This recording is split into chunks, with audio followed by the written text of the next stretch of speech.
prestasi-prestasi yang berbeda lagi ya. Fadli Imamuddin, terima kasih. Berikutnya, tamu kita juga pernah mengalami kecelakaan lalu lintas dan kakinya juga diamputasi. Lalu apa yang terjadi dalam kehidupan berikutnya? Mari kita sambut Jendi Panggabean.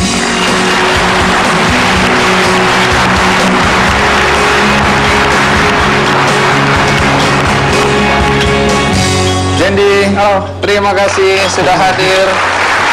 Silakan duduk.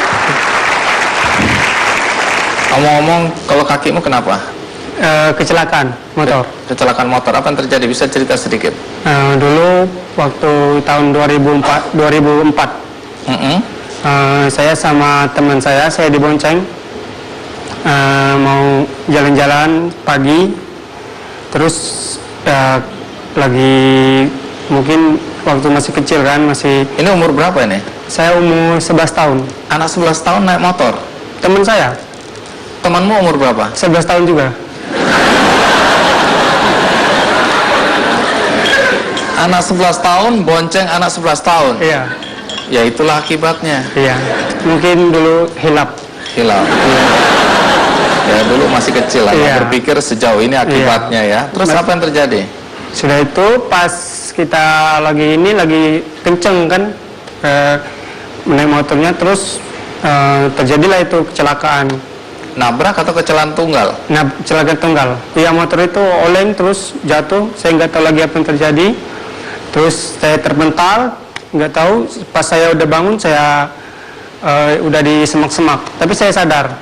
Jadi saya lihat kaki saya hancur, keadaan hancur. Gak lama kemudian datang ambulan, saya dibawa ke rumah sakit dalam keadaan sadar terus. Di dalam ambulan itu rasanya saya mau tidur, mungkin itu efek mau pingsan kan, tapi mungkin saya kuat. Jadi saya sampai di rumah sakit tetap sadar terus sampai ke ruang operasi. Pada saat itu juga diamputasi? Iya, saya waktu itu masih dengar dokter bicaranya ini harus segera diamputasi karena kalau kelamaan nanti anaknya kehabisan darah, nanti bisa berefek lebih jelek gitu. Orang tua waktu itu sudah datang atau belum? Orang tua waktu itu belum datang ke rumah sakit. Jadi diamputasi sebelum orang tua datang? Nggak lama kemudian saya masih di ruang UGD itu, belum ada orang tua, jadi harus ada persetujuan kan yang amputasi. Udah kelamaan paman saya yang tanda tangan untuk amputasi. Tapi nggak lama kemudian bapak sama ibu saya datang. Okay. Saya waktu itu masih lihat bapak saya bilang, oh ya udah nggak apa-apa. Mungkin bapak saya juga udah lihat kaki saya ya udah hancur, mungkin memang harus diamputasi gitu. Diamputasi sebatas atas lutut. Atas lutut ya. Udah pendek. Baik, sekarang pekerjaanmu apa, Jendi? Saya pekerjaan atlet. Atlet? Ya, ini medali saya. Oh iya, dari tadi pakaiannya atlet. Atlet apa ya? Saya atlet renang.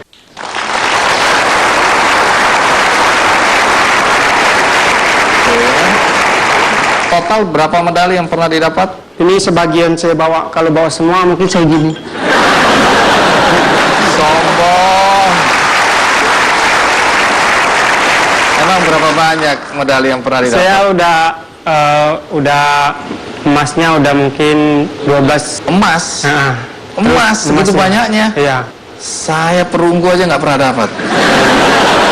Teganya kamu, Jendi. Jadi banyak sekali ya? Iya, banyak. Baik, tentu kita semua penasaran bagaimana kisah Jendi sebagai perenang andalan Indonesia. Kita sabar dikit, kita rehat sejenak. Saya akan segera kembali. Terima kasih Anda masih bersama saya di acara Kick Andy dan masih bersama Jendi Panggabean. Jendi, pendidikan terakhirmu apa? SMA. SMA. Iya. Pernah sempat kuliah? Iya, dulu sempat kuliah pas taman SMA, tapi karena saya terbentur jam kuliah sama jam latihan saya terbentur. Jadi saya harus pilih satu di antara kuliah sama latihan. Jadi saya tekadin bulat bahwa saya harus saya pilih latihan, jadi saya kuliah ngedrop. Tapi pada saat itu orang tua nggak sempat tahu kalau saya udah stop. Sampai situ. Karena nanti saya akan tanya bagaimana setelah orang tua tahu. Iya. Ya, tapi sebelum itu mari kita lihat dulu liputan berikut ini. Off in 3, the Hungarian, he's 24, already has a bronze in the 100 free and multiple. Well, Chris was very high on the side of the pool and arched his back into the water, but he didn't make the... Muda, penuh semangat dan percaya diri. Itulah sosok atlet renang yang satu ini, Jendi Pangabea. Meski memiliki keterbatasan fisik, ia seakan tidak peduli dengan keadaannya tersebut. Tetapi, ia tetap semangat menjalani karirnya sebagai atlet renang profesional. Pria kelahiran Palembang ini mulai mengenal olahraga renang saat ia bergabung dengan Panti Asuhan Budi Perkasa di Palembang. Di sana, Jendi belajar kegiatan-kegiatan non-formal dan olahraga yang memang dikhususkan untuk penyandang disabilitas. Seiring berjalannya waktu, ia semakin mendalami dan fokus dengan olahraga renang. Ia merasa yakin dengan pilihannya tersebut. Tahun 2012 silam, Jendi berhasil membuktikan bahwa dirinya patut diperhitungkan pada cabang olahraga renang. Ia berhasil mendapatkan 2 emas, 1 perak, dan 1 perunggu pada Pekan Paralimpik Nasional di Riau. Tidak berhenti sampai di situ, Jendi juga sukses menjuarai beberapa ajang olahraga renang taraf internasional. Di antaranya, ia berhasil meraih 2 medali emas dan 1 perak di ASEAN Para Games Myanmar. Dan setahun kemudian, Jendi kembali membawa pulang 3 medali emas, 2 perak, dan 1 perunggu pada ajang ASEAN Para Games 2015 di Singapura. Selain itu, tahun 2016 lalu, ia berhasil lolos seleksi dan mewakili Indonesia untuk tampil di ajang Paralimpik di Brazil. Dan kini, ia tengah mengikuti persiapan ASEAN Para Games 2017 di Malaysia. Meskipun dengan keterbatasan fisik yang hanya memiliki 1 kaki, ia berharap dapat terus semangat dan berprestasi serta membawa harum nama Indonesia di panggung olahraga renang internasional. Segala sesuatunya akan menjadi mungkin kalau kita selalu berusaha dan berdoa untuk menjadikan hidup kita lebih baik lagi.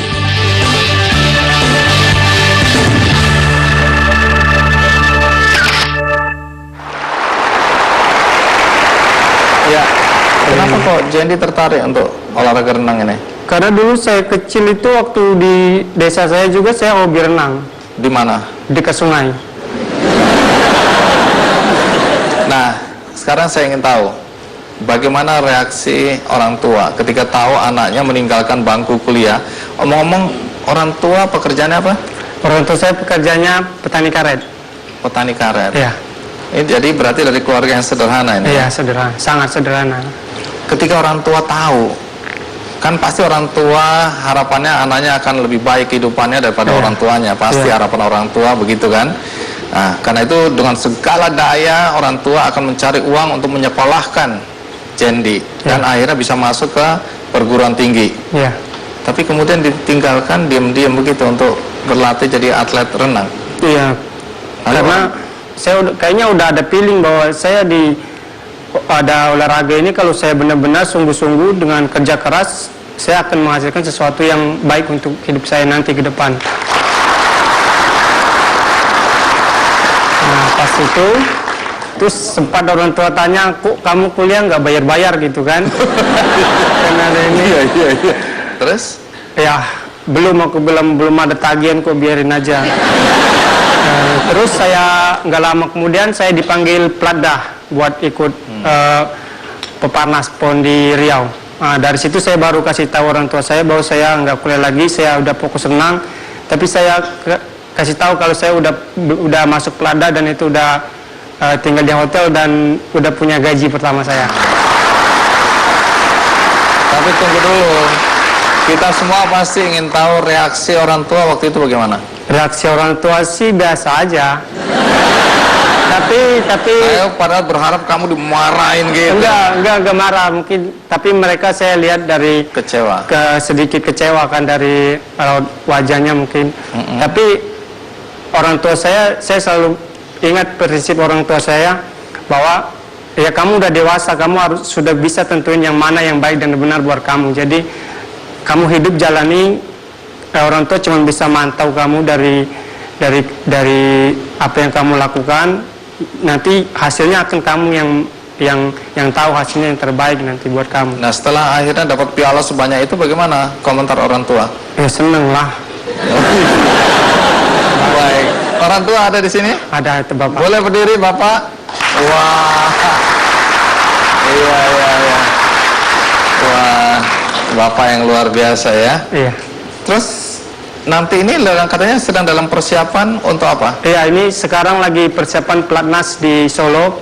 Pemasangannya untuk persiapan nanti Asian Para Games di Malaysia, sama nanti ini juga persiapan jangka panjang buat tuan rumah di Asian Games nanti Jakarta.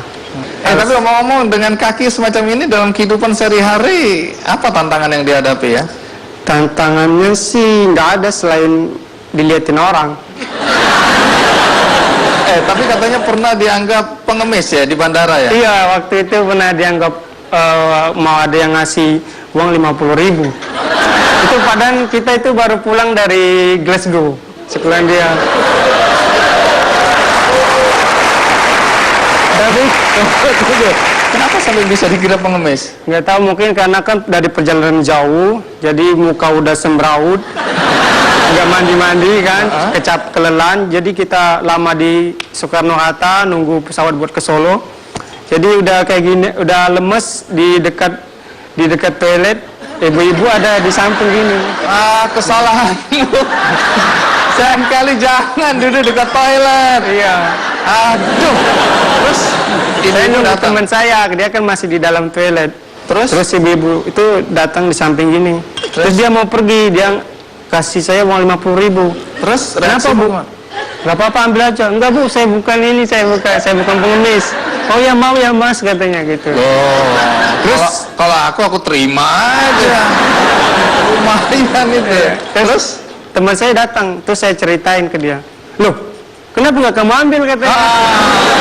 Itu maksudku. Aduh. Itu maksudku. Dia sempat ngajak kita pindah profesi aja, katanya jadi pengemis bandara.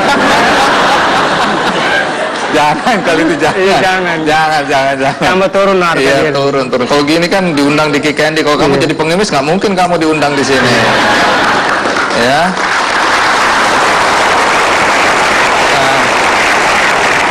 Jadi, bagaimana sih membangkitkan semangat itu? Kamu anak kecil umur 11 tahun, tapi kemudian bisa punya prestasi seperti ini. Itu dari mana semangat untuk bangkit itu? Ya, dengan keadaan seperti ini, saya harus berani. Saya harus berani tampil di banyak orang. Saya nggak boleh malu, nggak boleh minder, intinya gitu. Kalau minder mungkin setiap orang di Pebble pasti dia minder. Tapi bagaimana dia membuat rasa bangkit dirinya itu untuk melangkah ke depan itu lebih baik gitu. Jadinya makanya dari situ saya tekadkan bahwa saya harus kerja keras. Saya udah tekun di renang, berarti saya harus fokus di renang, kerja keras. Makanya waktu Platda dulu, saya nggak mau program, kan ada program PON sama Peparnas kan, yang di Pebble. Saya nggak mau program di Pebble, saya bilang saya harus ikut program PON. Jadi saya tiap hari itu harus latihan sampai 14 sampai 15 ribu Lebih kilometer. berat daripada ya Iya. Perpanas ini. Jadi kalau sore itu saya pagi sore, jadi saya harus latihan dan mulai jam 3 pulang sampai jam 7, jam 8 malam baru selesai. Dari situ saya kuatkan, malah pelatih saya, aduh saya bingung ini anak kok semangatnya gila banget gitu kan. Diajak kadang udah, Pak latihan Pak, oh, kita libur, aduh latihan dong Pak. Ya udah kita latihan gitu. Ya udah makan deh. Dari situ saya semangat, kerja keras, ya alhamdulillah sampai sekarang prestasi Hasil saya naik seperti ini. terus. Baik. Kalau boleh tahu mimpi apa lagi yang ingin Jendi wujudkan? Harapan saya sih nanti hasilnya yang terbaik lagi, dan terus nanti kita tuan rumah Asian Games, semoga bisa naik podium karena kita tuan rumah kan, malulah nggak dapat. Baik, terima kasih Jendi ya sudah berbagi dengan kami semua, baik yang di studio maupun yang di rumah. Dan tamu berikutnya juga punya cerita tentang kehidupannya yang menarik. Seorang remaja putri harus kehilangan kakinya juga akibat kecelakaan yang berbuntut dengan pengetahuan bahwa dia terkena kanker tulang. Bagaimana remaja putri ini menghadapi kenyataan kakinya harus diamputasi? Ikuti terus Kick Andy. Iya. Terima kasih ya. Apa yang terjadi pada kakimu? Kaki aku hilang satu, Pak.